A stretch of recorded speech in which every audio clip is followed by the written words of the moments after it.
ما هو اللي زي حالاتي اللي ليه 20 سنه في الشغلانه مش بسهوله يقتنع. ما انا شفت كتير. اللي انت شايفه ان هو موديل تحفه، يا عم ده بطل من 10 سنين، بس انت لما بديت تفكر في الموبيليا شفته عجبك. البراندات دي وقعتنا في مشكله. انك انت النهارده الصالون مثلا او اوضه النوم الاصليه مثلا ثمنها 50,000 جنيه، لما هي نزلت الصور الموديل اتضرب وبدا يتعمل بمستويات مختلفه، تلاقي نفس الصالون من 50 ل 35 والشكل واحد. انا رقم واحد عندي هو العميل. انا بقول لك انت بالنسبه لي رقم واحد. العميل لازم يبقى مرضي بالكواليتي، مرضي بالسعر، لازم ياخد سعر مقابل قيمه، مرضي حتى على مدار الوقت. النهارده مين عميل الزبون الاكتر اللي بيخش؟ اللي مشتري مني من 18 سنه و19 سنه و20 سنه، جاي يجوز ابنه ومطمئن يقول انا واخد منك انتريه او واخد منك ركنه من 17 سنه او من 18 سنه. انا لو معلش لو مش ببني والعميل بالنسبه لي هو رقم واحد، انا ما كنتش بقيت انا بالنسبه له هو رقم واحد.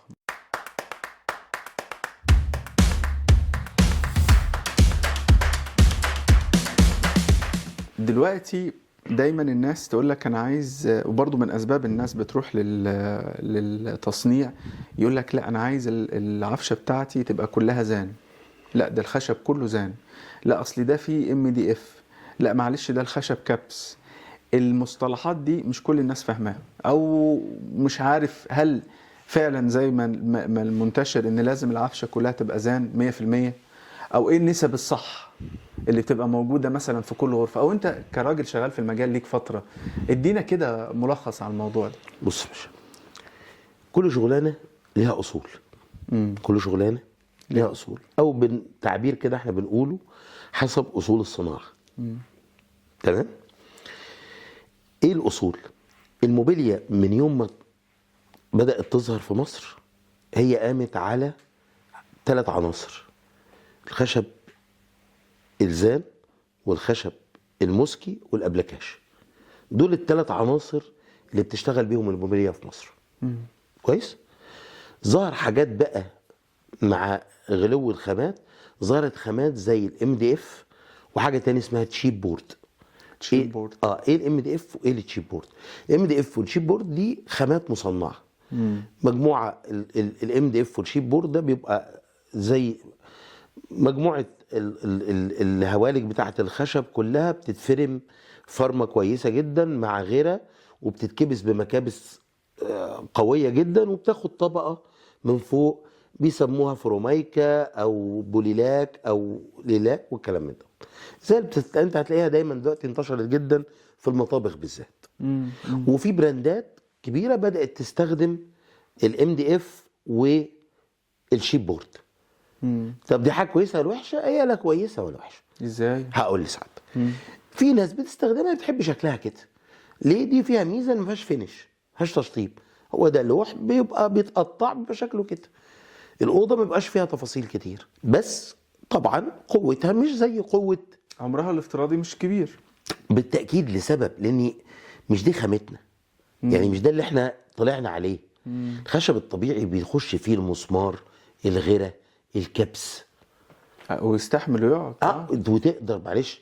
في ناس كتير جدا والنهارده ما بقوش قليلين بالمناسبه اللي بيتجوز في شقه ايجار 5 سنين 3 سنين، والايجار يغلى عليه وما يتفقش مع صاحب البيت وينقل، او يكون حاجز شقه تمليك ولسه ما خلصتش وجه ميعاد فرحه. الاخشاب الطبيعيه فك وانقل زي ما انت عاوز. الاخشاب المصنعه لا، بتتهلك منك طبعا خامتها، لان فكره التركيب فيها غير عندنا. هو يعني ايه زان؟ الزان ده خشب صلب جدا.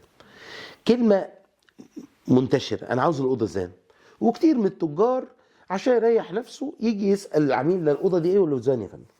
مفيش حاجه اسمها حتى لو كده. مش زان، مفيش حاجه اسمها 100% زان. مفيش حاجه اسمها 100% زان. ايه دور الزان؟ الزان هو كل ما يرتبط فيه مسمار.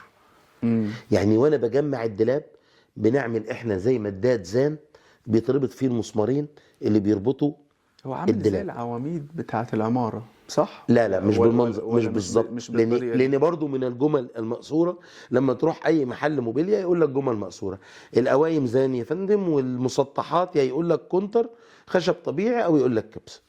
مش كل اوضه قوايمها زان طبعا. ليه؟ القايم لما يبقى عادل ما فيهوش اي شكل ولا تشكيل، اعمله زان ليه؟ يضرك ما يفيدكش. يضرك ما يفيدكش.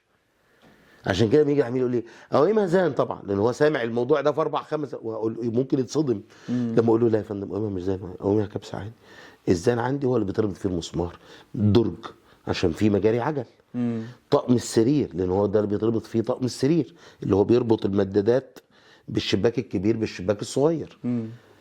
مرات الصراحه والحقيقه العميل بتصدمه، يروح عند واحد تاني لا لا لا ازاي ده زان وقوايمك زان. هي جمل مقصوره.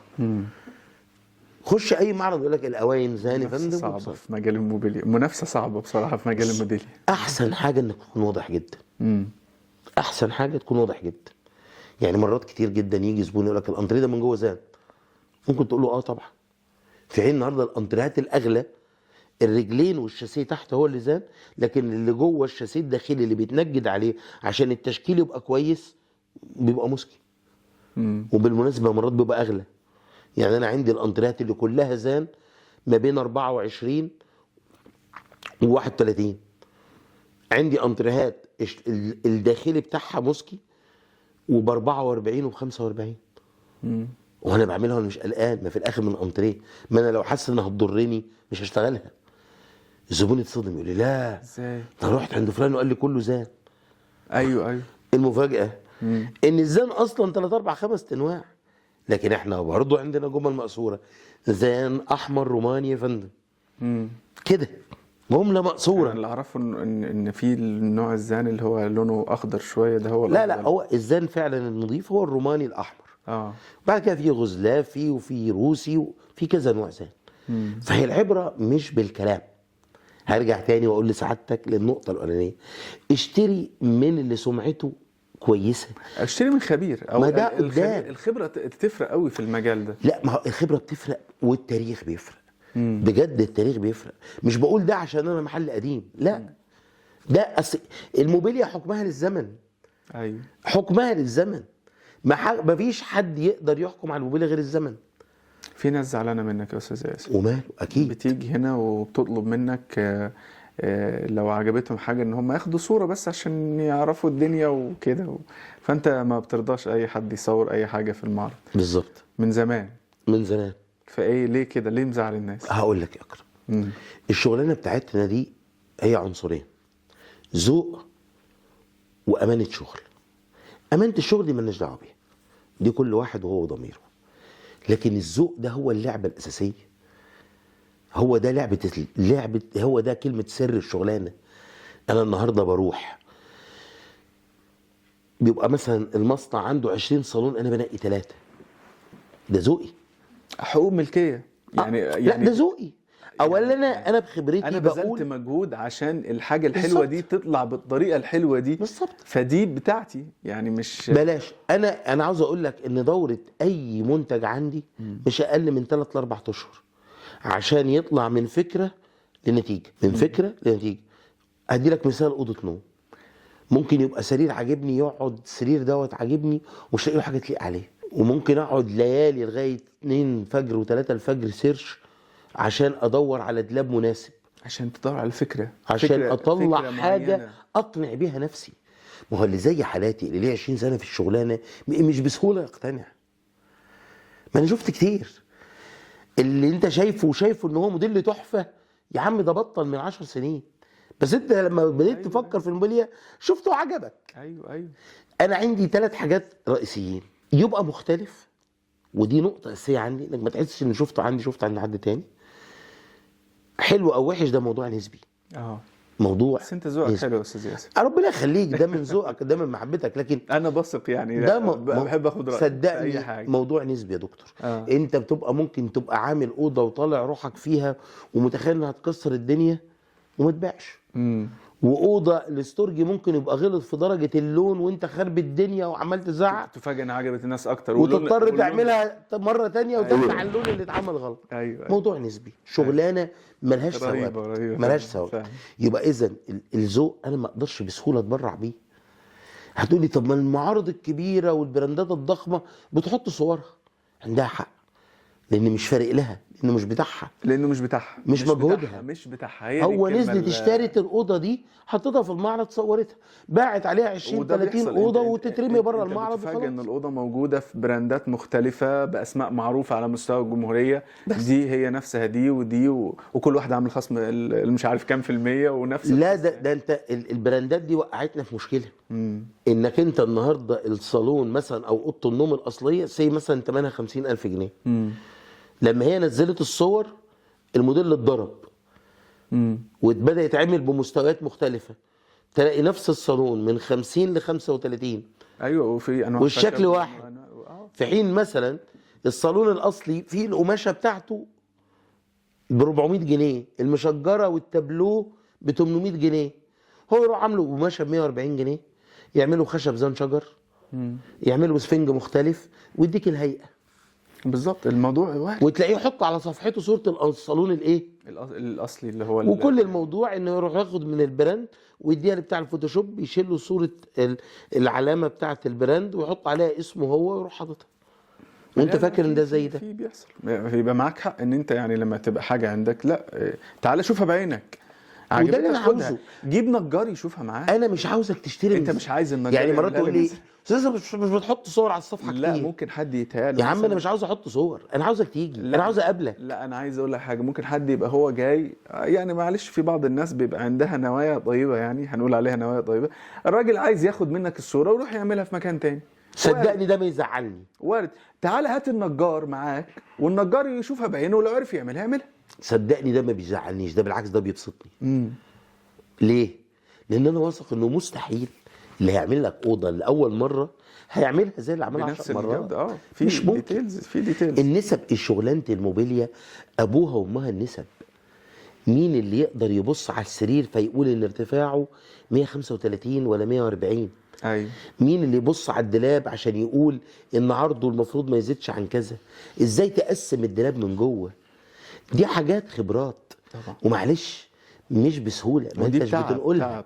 تعب طبعا. فانت المجهود اللي بتبذله بيبقى مش هين عليك انك في الاخر تيجي انت بالموبايل تروح عامل كده. بمناسبه المجهود، من فتره كان في حمله كنت عملتها تقريبا اسمها رقم واحد. احكي لي ايه فكره رقم واحد وايه اللي حصل في هقول لك. طبعا الناس فهمتها غلط. الناس فهمتها غلط. ايه رقم واحد؟ انا رقم واحد عندي هو العميل. انا بقول لك انت بالنسبه لي رقم واحد. ايوه. انت رقم واحد في رضاك يعني مش نمبر 1. لا لا لا لا احنا مش بتوع الكلام ده خالص. لا لا لا احنا بره الموضوع ده خالص. ايوه. ايه رقم واحد؟ انا رقم واحد بالنسبه لي العميل. العميل لازم يبقى مرضي بالكواليتي، مرضي بالسعر، لازم ياخد سعر مقابل قيمه، مرضي حتى على مدار الوقت. يعني انت النهارده مين النهارده عميل يا دكتور اكرم؟ النهارده مين عميل؟ الزبون الاكتر اللي بيخش، اللي مشتري مني من 18 سنه و19 سنه و20 سنه، جاي يجوز ابنه. ده حقيقي. ومطمئن يقول انا واخد منك انطريه او واخد منك ركنه من 17 سنه او من 18 سنه. انا لو معلش لو مش ببني والعميل بالنسبه لي هو رقم واحد، انا ما كنتش بقيت انا بالنسبه له هو رقم واحد. وصل لك؟ لكن مش بتكلم عن روحنا طبعا، بنتكلم على العميل. باشا ده مسك الختام، احنا بنشكرك يا استاذ ياسر.